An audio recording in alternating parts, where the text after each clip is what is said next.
Howdy everyone, and welcome back to The More You Grow. Sorry I've been hit or miss for the last few weeks. I've been taking a summer class this summer and it has been wearing my rear end down, and let me tell you, I didn't have much of one to start with in the beginning. But I'm going to try to get through this class. It's only 2 weeks more, and we'll try to get back to our regular video schedule after that. I've got a lot of fun things planned for this summer that we need to get to.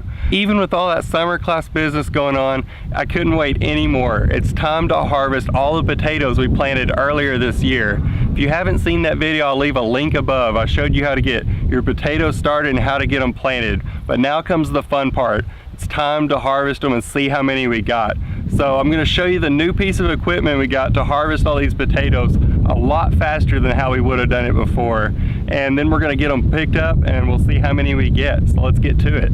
Before I get too far in this video, I just want to apologize in advance if the wind noise is really bad. I'm trying to use my microphone with the windsock to help a little bit, but if it's really bad, apologies in advance. But let's get to this new piece of equipment that we got for this job specifically. This is what's called a middle buster, and what this is going to do is it's going to put this plow underneath the potato plants in the soil and turn that soil over to where we don't have to dig each one of those potato plants by hand. This is going to make it so much easier because we can take this and harvest this whole row of potatoes you saw us plant in the earlier video in just a few minutes rather than hours of digging. That's just going to make it so much easier, and it's also going to make it easier for when we want to go plant potatoes next year, because we can make a trench a lot easier with this middle buster rather than having to plow it, till it, and then make a row to put the potatoes in. So let me show you a little bit closer look at what we're working with here, and then let's get to harvesting these potatoes.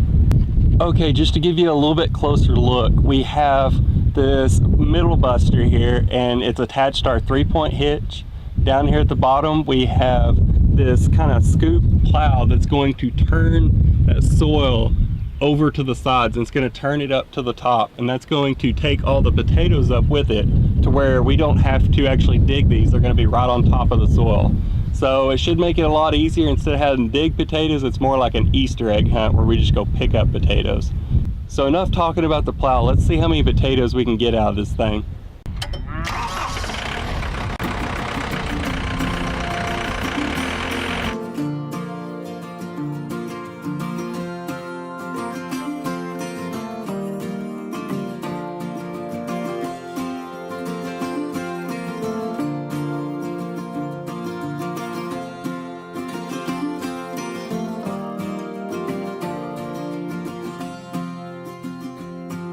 Need to do now is go up and down this row and pick up these potatoes. No digging, no hassle. I love it. Let's see how many we get.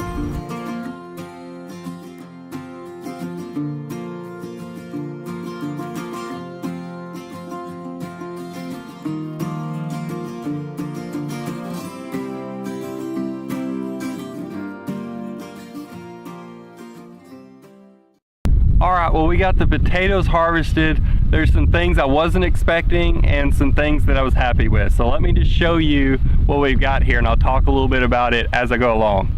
Alrighty guys, here is the harvest minus the potatoes. We've been digging a little bit here and there just for dinner, about 10 foot of the row. But I was expecting a little bit more than what we got here. But let me tell you a few reasons why I think that we didn't get as many as I expected.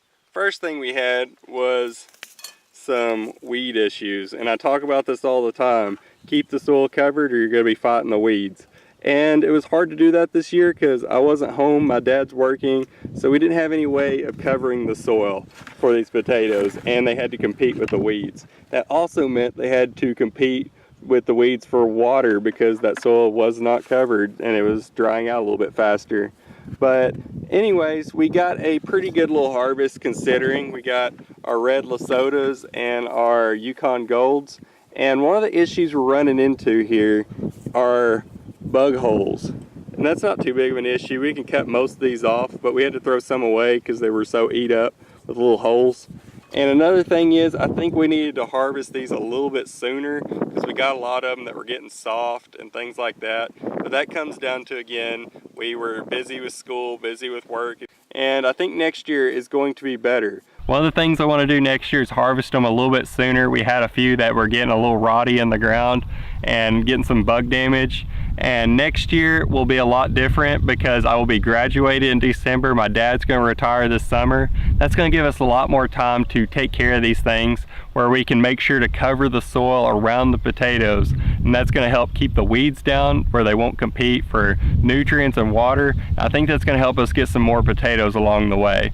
So I think next year will be better. So the next step we have is we need to take the potatoes we just harvested, we need to get them ready for storage. There's a few steps you need to know on how to extend the life of your potatoes where they'll last a little bit longer and they won't ruin on you as fast. So come along with me and let's go get that done. Alright guys, we're back at the house, and what we've done here is we've laid out these potatoes in a shelf in the garage in a single layer. What we're trying to do here is we're trying to toughen up the skins on these potatoes a little bit.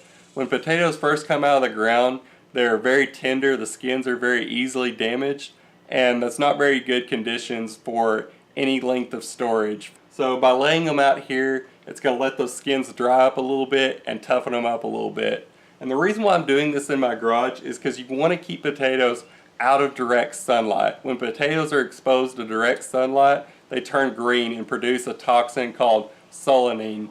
While you're probably not going to die from it if you eat a little bit of a green potato, it takes a lot more than you could probably ever eat to really become a danger to your health. But nobody wants green potatoes, and there's no need in having green potatoes. So by keeping them out of the light, it's going to keep them from turning green. Another thing you want to do is you want to check for any rotten potatoes or any that were damaged. If you damage some potatoes digging them up, just use those first. There's no big deal on that. But you don't want to leave those for storage because they will not keep very well. And just look for ones like this. Like this one's not going to do very well. He's getting a little rotty, probably from some of these insect damage holes. And that's going to happen with potatoes. Not all of them are going to be keepers. And these can just go in your compost pile and maybe grow another potato out of it. Who knows? And I'm sure there's going to be people down in the comments say this isn't the proper way to store potatoes for long-term storage and that there's better ways, and I can't disagree with you there. I'm not really trying to store these for a lengthy amount of time because we really didn't get the harvest we thought we would because of the reasons we talked about earlier. So these will probably only last us a few weeks. So I'm just trying to get them where they will store for a short amount of time. If you want to store your potatoes all winter long or for a lengthy amount of time, you need to go through a process called curing. And that's a little bit more detailed than what I'm trying to do here. But I'll leave a link down in the description with all the info you need on how to cure your farm fresh potatoes where you can enjoy them all winter long. Well guys, I think that's going to wrap up our 2018 spring potato harvest. It wasn't the massive haul that I thought we'd have, but like I've said before, there are no mistakes in farming, just learning opportunities. I learned a lot from this year. I think next year's going to be a little bit better. I'll be done with school. I'll be able to be home for the entire process where I can watch these potatoes a little bit closer and do a little bit more to help ensure a better harvest. But until then, if you like these videos, be sure to hit that like button and let me know down in the comments if you have any tips, advice, or any kind of suggestions for a better potato harvest. I'd love to hear what you do at home. And if you haven't done so yet, be sure to subscribe to the channel and go check us out on Facebook and Instagram. And until next time, I hope you'll join me right here on The More You Grow.